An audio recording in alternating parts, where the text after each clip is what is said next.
Hi everyone, welcome back to the Grape Explorer and welcome to quite an excited Grape Explorer today because I love Albariño. I can't believe I haven't covered it before, and today's video, the A to Z of wine, is all about this all-important grape. If you're new to this channel, welcome. I'm the Grape Explorer. Here we do wine education, product reviews and lots of wine tastings. So if you're interested in all things wine, consider subscribing. Yeah, I am a big fan of Albariño. I'm fortunate enough that I visit Spain every once in a while, and two things are guaranteed. One, I'm going to have a good time. Two, I'm going to drink a lot of Albariño. And actually on a Sunday, one of my favourite things to do there is to go down to the seafront, to the fish restaurants, watch some fish get cooked up in front of me and then wash it all down with a good bottle of this stuff.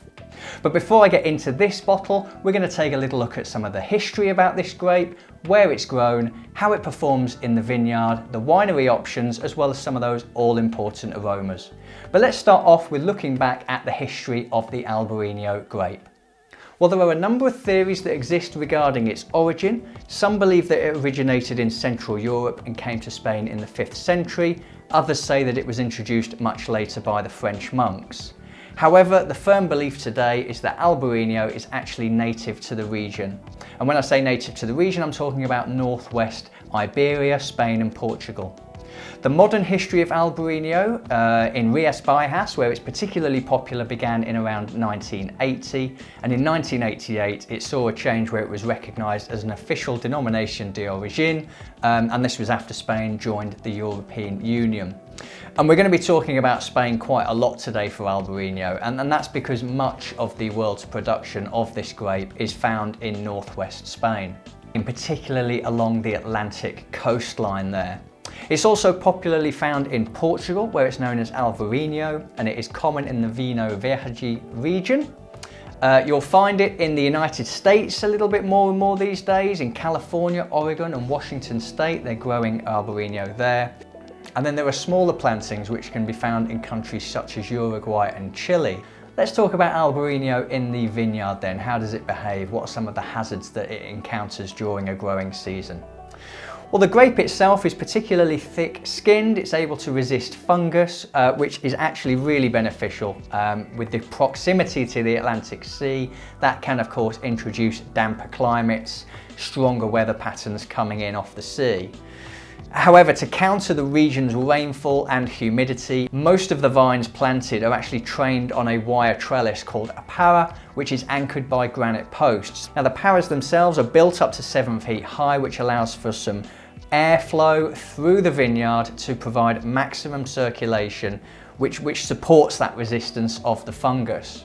And the grape itself responds well to the heat and humidity. You know, even though we're talking about northwest Spain in proximity to the Atlantic coast, that part of the world still enjoys some pretty hot summers. So it's good that it responds well to the heat and the humidity.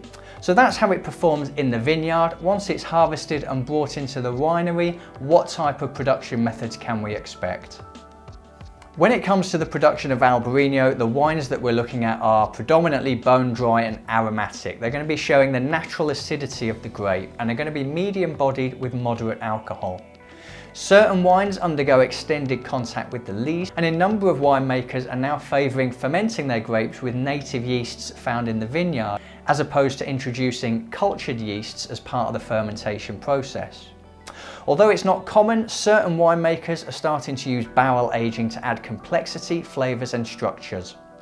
These techniques tend to be used in the years where there is extraordinary ripeness in the grapes. That means the wines are going to be robust enough to stand up to oak treatment. And so once we've had our wines produced and we've poured them into our glasses, what are the types of aromas that we can expect?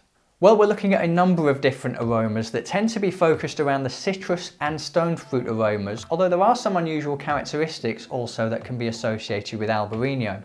So from citrus fruit, we can expect things like grapefruit pith, we can expect things like lemon, and actually pithy aroma is quite a popular descriptor. We're then also talking about things like melon, and white peach is a really popular descriptor for Albariño.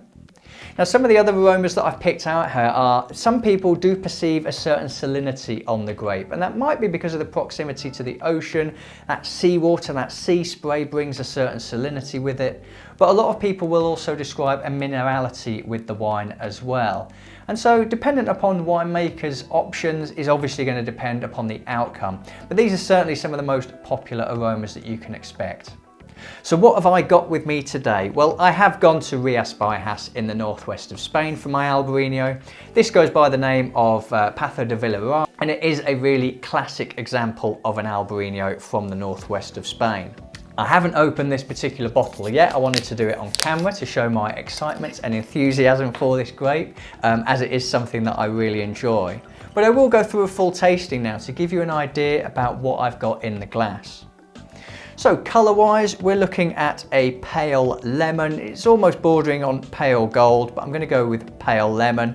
The aroma intensity, wow, the aroma intensity for me is medium plus. There's lots of things jumping straight out of the glass before I've even had the chance to swirl this one.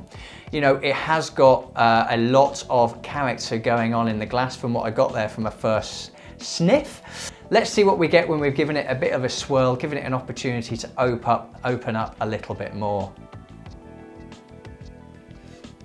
This one is hugely peachy. It's the thing that overrides more than anything else. Huge characteristics of peach overriding on this particular one. And it has a kind of richness aroma to it as well. That peach aroma is really strong, but it brings with it some richness as well. It's why I enjoy it so much. One, I like the smell of peaches. Who doesn't? That's really fresh.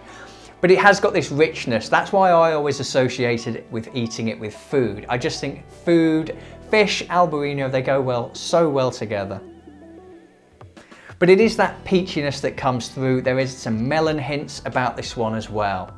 So the aroma intensity for me is medium plus. Peach, melon, richness of those fruit characteristics are what I get on the aroma. Now, I haven't brought my spit cup with me because I love Albariño so much, I couldn't dare spit any out. But it's rich on the palate as well. Really nice lip smacking acidity with this particular one. And this is where I start to get a little bit more of the citrus fruit on the palate. It does have that pithy quality about it that I was talking about with the grapefruit, but that doesn't take away from the stone fruit characteristics at all. There is plenty of peachiness and melon type palate flavours coming through on this one as well. But what about some of the other characteristics? Well, the acidity for me on this one is medium plus. It actually has for me a medium body to it. I can really get that mouthfeel with this particular wine. The length on this one is medium. I wouldn't say it's a long length. It's an enjoyable length, but I would say it's medium. The alcohol for me here is low. I can almost not sense any alcohol whatsoever. The wine is dry. I'd also go far as to say bone dry. So it's got all of the things that I really enjoy. You know, wines for me in general, for me, are best enjoyed when they're bone dry, nice acidity, they've got a good length, but they're bringing the flavours through. And that's why I gravitate to Albariño. I actually only tried it for the first time a few years ago, but I just find it so enjoyable. And I have brought some food to have with this one a little bit later today. In conclusion for me then, this one has some lovely balance between the aromas and the flavours. Nothing overpowers this particular wine. It's really got great qualities about it. On the length, like I say, it has a medium length for me. It doesn't have a long length, but it's a really enjoyable length. It is intense. Those aromas were particularly intense when I first sniffed them, even before I swirled the glass to open them up. And there is some complexity here. It is savoury, it is fruity, and it has got a lot going on. And that's why for me Albariño is such a great, approachable grape, one that a lot of people might not have tried before, but definitely one you should be seeking out.